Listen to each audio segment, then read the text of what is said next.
ಆದಿಕಾಂಡ ಅಧ್ಯಾಯ 7. ಆಗ ಯೆಹೋವನು ನೋಹನಿಗೆ, ನೀನೂ ನಿನ್ನ ಮನೆಯವರೆಲ್ಲರೂ ನಾವೆಯಲ್ಲಿ ಸೇರಿರಿ. ಈಗಿನವರಲ್ಲಿ ನೀನೊಬ್ಬನೇ ನನ್ನ ಮುಂದೆ ನೀತಿವಂತನಾಗಿ ನಡೆಯುವುದನ್ನು ನೋಡಿದ್ದೇನೆ.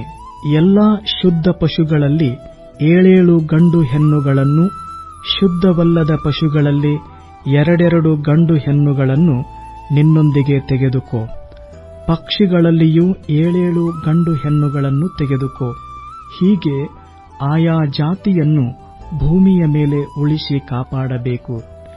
7 ದಿನಗಳ ನಂತರ ನಾನು ಭೂಮಿಯ ಮೇಲೆ 40 ದಿವಸ ಹಗಲಿರುಳು ಮಳೆಯನ್ನು ಸುರಿಸಿ ನನ್ನಿಂದಾದ ಜೀವರಾಶಿಗಳನ್ನೆಲ್ಲ ಭೂಮಿಯ ಮೇಲಿನಿಂದ ಅಳಿಸಿಬಿಡುತ್ತೇನೆ ಎಂದು ಹೇಳಿದನು. ಯೆಹೋವನು ಆಜ್ಞಾಪಿಸಿದ್ದನ್ನೆಲ್ಲ ನೋಹನು ಮಾಡಿದನು. ಭೂಮಿಯ ಮೇಲೆ ಜಲಪ್ರಳಯ ಉಂಟಾದಾಗ ನೋಹನು 600 ವರ್ಷದವನಾಗಿದ್ದನು.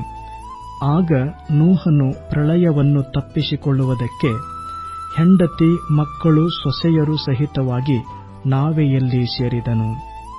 ದೇವರು ನೋಹನಿಗೆ ಅಪ್ಪಣೆ ಕೊಟ್ಟಂತೆ ಶುದ್ಧಾಶುದ್ಧ ಪಶುಗಳಲ್ಲಿಯೂ, ಪಕ್ಷಿಗಳಲ್ಲಿಯೂ, ಕ್ರಿಮಿಕೀಟಗಳಲ್ಲಿಯೂ ಗಂಡು ಹೆಣ್ಣುಗಳು ಜೋಡಿ ಜೋಡಿಯಾಗಿ ಬಂದು ನೋಹನ ಬಳಿಗೆ ನಾವೆಯಲ್ಲಿ ಸೇರಿದವು. ಆ 7 ದಿವಸಗಳಾದ ನಂತರ ಜಲಪ್ರಳಯವು ಭೂಮಿಯ ಮೇಲೆ ಬಂತು. ನೋಹನ ಜೀವಮಾನದ 600ನೆಯ ವರುಷದ 2ನೆಯ ತಿಂಗಳಿನ 17ನೆಯ ದಿನದಲ್ಲಿ ಭೂಮಿಯ ಕೆಳಗಿರುವ ಸಾಗರದ ಶೆಲೆಗಳು ಒಡೆದವು, ಆಕಾಶದ ತೂಬುಗಳು ತೆರೆದವು. 40 ದಿನವೂ ಹಗಲಿರುಳು ಭೂಮಿಯ ಮೇಲೆ ದೊಡ್ಡ ಮಳೆ ಸುರಿಯಿತು. ಆ ದಿನದಲ್ಲಿ ನೋಹನು, ಶೇಮ್, ಹಾಮ್, ಯಫೇತರೆಂಬ ಅವನ ಮಕ್ಕಳು, ಅವನ ಹೆಂಡತಿಯು, 3 ಮಂದಿ ಸೊಸೆಯರು ನಾವೆಯಲ್ಲಿ ಸೇರಿದರು. ಎಲ್ಲಾ ಪ್ರಾಣಿಗಳಲ್ಲಿ, ಅಂದರೆ ಸಕಲ ವಿಧವಾದ ಮೃಗ, ಪಶು, ಕ್ರಿಮಿ, ಕೀಟಗಳಲ್ಲಿಯೂ, ಪಕ್ಷಿ ಮೊದಲಾದ ರೆಕ್ಕೆಯಿರುವ ಎಲ್ಲಾ ಜೀವಿಗಳಲ್ಲಿಯೂ 2 ತಮ್ಮ ತಮ್ಮ ಜಾತಿಗನುಸಾರವಾಗಿ ನೋಹನ ಬಳಿಗೆ ಬಂದು ನಾವೆಯಲ್ಲಿ ಸೇರಿದವು. ದೇವರು ನೋಹನಿಗೆ ಅಪ್ಪಣೆ ಕೊಟ್ಟಂತೆ ಎಲ್ಲಾ ಪ್ರಾಣಿಗಳಲ್ಲಿ 1 ಗಂಡು 1 ಹೆಣ್ಣು ಈ ಮೇರೆಗೆ ಸೇರಿದವು. ಯೆಹೋವನು ನೋಹನನ್ನು ಒಳಗಿಟ್ಟು ಮುಚ್ಚಿದನು. ಜಲಪ್ರಳಯವು 40 ದಿನ ಭೂಮಿಯ ಮೇಲೆ ಇದ್ದು ನೀರು ಹೆಚ್ಚುತ್ತಾ ನಾವೆಯನ್ನು ಎತ್ತಲು ಅದು ನೀರಿನ ಮೇಲೆ ತೇಲಾಡಿತು. ನೀರು ಪ್ರಬಲವಾಗಿ ಬಲು ಹೆಚ್ಚಲು ನಾವೆಯು ಅದರ ಮೇಲೆ ಚಲಿಸಿತು.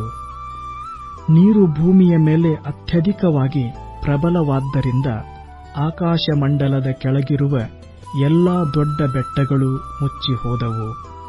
ನೀರು ಆ ಬೆಟ್ಟಗಳಿಗಿಂತಲೂ 15 ಮೊಳ ಹೆಚ್ಚಲು ಅವುಗಳು ಸಂಪೂರ್ಣವಾಗಿ ಮುಚ್ಚಿ ಹೋದದರಿಂದ ಪಶು, ಪಕ್ಷಿ, ಮೃಗ, ಕ್ರಿಮಿಗಳು, ಮನುಷ್ಯರು ಸಹಿತವಾಗಿ ಭೂಮಿಯ ಮೇಲೆ ಸಂಚರಿಸುವ ಸಕಲ ಪ್ರಾಣಿಗಳು ಲಯವಾದವು. ಮೂಗಿನಿಂದ ಶ್ವಾಸ ಬಿಡುವ ಭೂಜಂತುಗಳೆಲ್ಲ ಸತ್ತವು. ಮನುಷ್ಯರು ಮೊದಲುಗೊಂಡು ಪಶು, ಪಕ್ಷಿ, ಕ್ರಿಮಿಗಳವರೆಗೂ ಭೂಮಿಯ ಮೇಲಿದ್ದದ್ದೆಲ್ಲ ನಾಶವಾಯಿತು. ಅವು ಭೂಮಿಯ ಮೇಲಿನಿಂದ ಲಯವಾಗಿ ಹೋದವು. ನೋಹನು ಅವನೊಂದಿಗೆ ನಾವೆಯಲ್ಲಿದ್ದ ಜೀವಿಗಳು ಮಾತ್ರ ಉಳಿದರು. ಪ್ರಳಯದ ನೀರು ಭೂಮಿಯ ಮೇಲೆ 150 ದಿನ ಪ್ರಬಲವಾಯಿತು.